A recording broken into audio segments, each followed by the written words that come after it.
Hello আসসালামু আলাইকুম everyone, আমি মহাশু সেন্সার।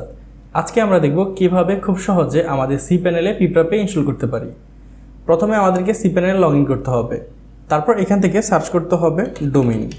ডোমেইন সেকশন থেকে আমাদেরকে একটি সাবডোমেইন ক্রিয়েট করতে হবে। তার জন্য জাস্ট আমরা ক্রিয়েট এ নিউ ডোমেইনে ক্লিক করব।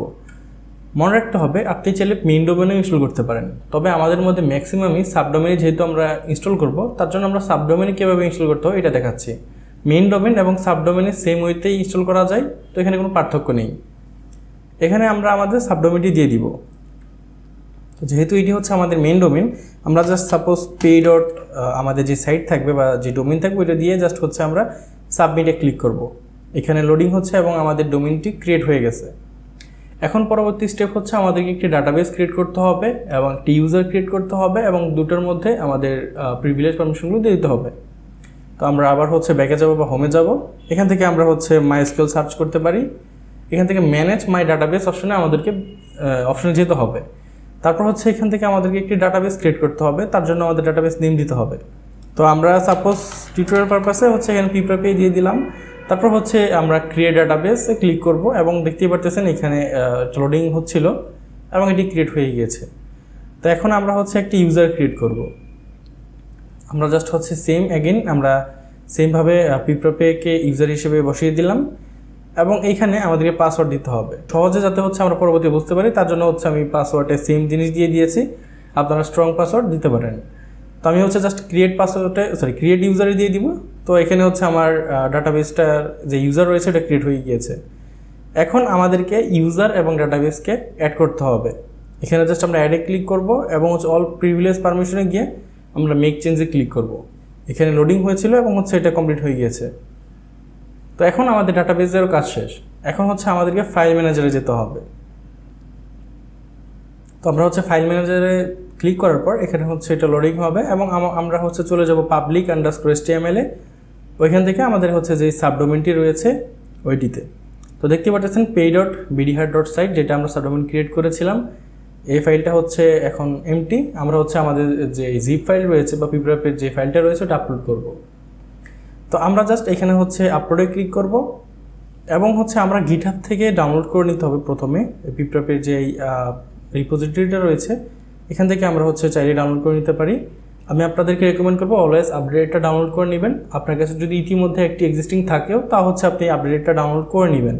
তাহলে আপনার যে যদি এক্সিস্টিং ভার্সনে কোনো বাগ থাকে অথবা কোনো নতুন ফিচার যদি নতুন ভার্সনে অ্যাড হয় ওইটা আপনি পেয়ে যাবেন। তাছাড়া আপনার যদি ইতিমধ্যে একটি ইনস্টল করা থাকে আপনি চাইলে এই প্যানেল থেকে অটো আপডেট করে নিতে পারবেন, আপনাকে আবার কনফিগার করতে হবে না। তো এখান থেকে হচ্ছে আমরা সিলেক্টে ফাইলে ক্লিক করে পিপ্রাপের যে মেইন ফাইল রয়েছে এটা হচ্ছে আমরা আপলোড করব। এটা লোডিং হচ্ছে, আশা করি খুব দ্রুতই ইনস্টল হয়ে যাবে। তো এখানে হচ্ছে একটু ওয়েট করি আমরা। তো ইনস্টল হয়ে গেছে। এখন আমরা জাস্ট এখান থেকে হচ্ছে আমাদের যে ডাইরেক্টরি রয়েছে ওইখানে ব্যাক করবো এবং হচ্ছে রিলোড করে দেখি আপলোড হয়ে গিয়েছে। আমরা জাস্ট হচ্ছে এখান থেকে এক্সট্রাক্ট করব।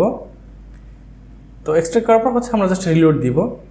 এখন আমাদেরকে হচ্ছে রুট যে ফোল্ডারটা রয়েছে ওইটার মধ্যে আমরা হচ্ছে চলে যাব। এখন হচ্ছে এখানে একটি কাজ রয়েছে, সেটা হচ্ছে বাই ডিফল্ট এখানে stxs ফাইলটা হিডেন থাকে। ওই ক্ষেত্রে দেখা যাচ্ছে আপনি যখন এখান থেকে এগুলো হয়তো বা সিলেক্ট অলে ক্লিক করে মুভ করবেন তখন আপনার stxs ফাইলটা হয়তো বা মুভ হবে না, তখন ইস্যু আসবে বা হচ্ছে আপনার একটা কাজই করবে না, এরর আসা শুরু করবে। তার সহজ সমাধান হচ্ছে আপনি এখান থেকে সিলেক্টে ক্লিক করে শো হিডেন ফাইলে ক্লিক করবেন। তারপর হচ্ছে এখানে সকল ফাইল দেখা যাবে এবং হচ্ছে এখান থেকে সিলেক্ট অলে ক্লিক করে আপনি মুভে ক্লিক করবেন। তারপর হচ্ছে এখানে পিপ্রাপের যেই ফোল্ডারটা রয়েছে এটা রিমুভ করে দিয়ে এখানে হচ্ছে আমরা মুভ ফাইলে ক্লিক করব। তো আপনি সেম ওয়েটা যদি ফলো করেন তাহলে হচ্ছে আপনার ইস্যুটা আসবে না। তো এখানে হচ্ছে আমরা দেখতে পাচ্ছি আমাদের এগুলো রয়েছে, এগুলো আমাদের প্রয়োজন নেই, রিমুভ করে দিয়েছে। stxs ফাইল টেল সব কিছুই আছে। এখন যদি আমরা হচ্ছে সাবডোমেইনে ভিজিট করি, দেখি আমরা হচ্ছে ব্রাউজার ওপেন করে এখান থেকে হচ্ছে সাবডোমেইনটা ভিজিট করার পর দেখতে পাচ্ছেন এখানে হচ্ছে পিপ্রাপের যে ইনস্টলার রয়েছে ওইটা চলে আসছে এবং এখানে সবগুলো পাস্ট লেখা যাচ্ছে, কারণ হচ্ছে আমাদের সবগুলো এক্সটেনশনই ইনেবল আছে। তো এক্সটেনশন যদি কোনটা ইনেবল না থাকে অথবা ফেল লেখা থাকে আপনি আপনার সি প্যানেল থেকে যেই সিলেক্ট পিএসপি ভার্সন রয়েছে ওইখান থেকে ইনেবল করতে পারবেন, অথবা আপনার যদি ইনেবল করার অপশন না থাকে আপনি আপনার হোস্টিং প্রোভাইডারকে জাস্ট এই লিস্টগুলো দিয়ে দিলে তারা হচ্ছে ইনেবল করে দিতে পারবে। তো আমরা হচ্ছে এখন কন্টিনিউতে ক্লিক করব। কন্টিনিউতে ক্লিক করার পর আমরা জাস্ট হচ্ছে এখান থেকে ডাটাবেস নেমটা দিয়ে দিব, তারপর ইউজার নেম এবং পাসওয়ার্ড দিতে হবে। যেহেতু আমরা সুবিধার্থে হচ্ছে এখানে সবগুলো সেম নাম দিয়েছিলাম, জাস্ট কপি করে এখানে বসিয়ে দিব। তো বসিয়ে দেওয়ার পর হচ্ছে আমরা হচ্ছে চেক অ্যান্ড ইম্পোর্টে ক্লিক করব। এখানে লোডিং হচ্ছিলো, এখন হচ্ছে কমপ্লিট হয়ে গিয়েছে। তো আমাদের এখন কাজ নাই, জাস্ট হচ্ছে কন্টিনিউতে ক্লিক করব। এখানে হচ্ছে আমাদের নাম, user name, email, password, password মানে যেটার মাধ্যমে আমরা অ্যাডমিন প্যানেলে পরবর্তীতে লগ ইন করবো ওইটা বসাই দেবো, চাইলে পরবর্তীতে চেঞ্জ করতে পারবো। তো আমি আমার ইনফরমেশন দিয়ে দিচ্ছি।